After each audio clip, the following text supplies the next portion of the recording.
So I learned something from Bolt, who learned it from an article in the Financial Review.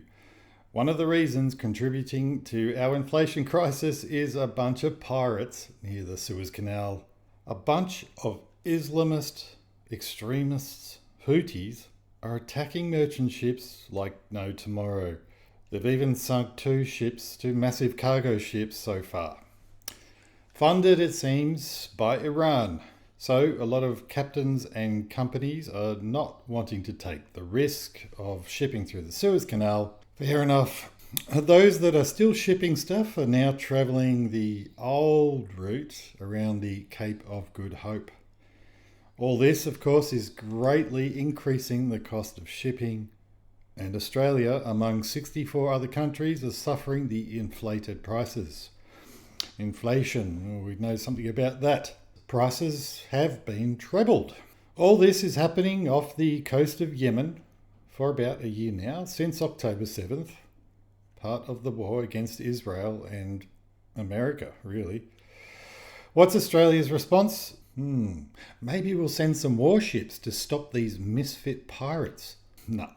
We've sent 6 advisors to sit in a room somewhere while America and England attack pirates and are being seriously attacked back.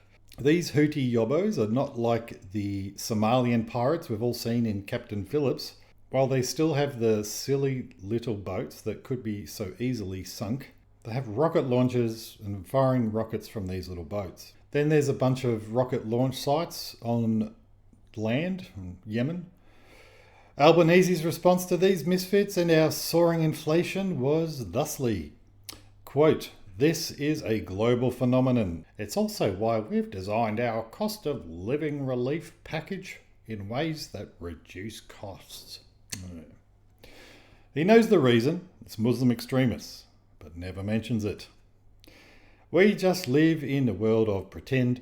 We can't even handle a bunch of pirates. Defence Minister Richard Miles was quite proud that he had sent a total of 6 people to sit on chairs at headquarters. As long as they're diverse, with different shades of the rainbow, then we can all be relieved. With only 6 people, they could have been flown in on Albo's private jet. But it was being used for an important joyride, so they went on the Yemen Express. No pork. 6 people to take care of hillbilly pirates. That's Australia's response. We might as well send the Olympic water gymnastics team.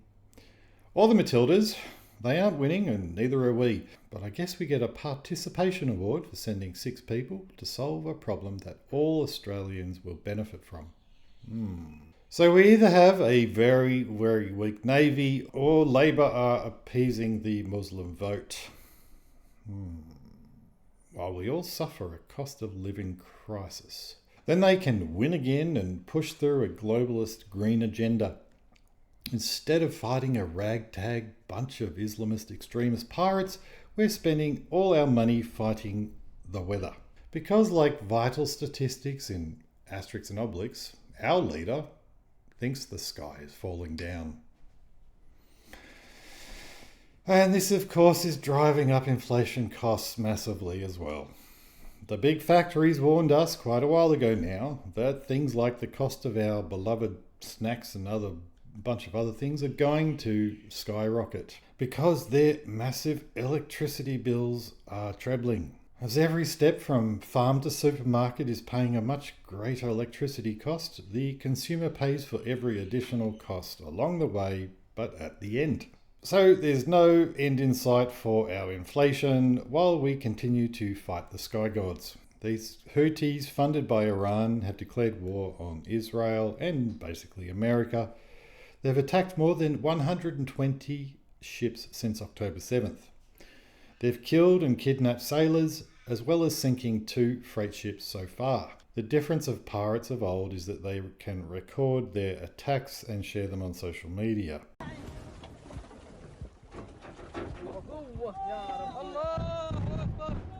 الموت لأمريكا، الموت لإسرائيل، اللعنة على اليهود، النصر للإسلام. لبيك يا أقصى، لبيك يا أقصى، لبيك يا أقصى. Why are we so weak?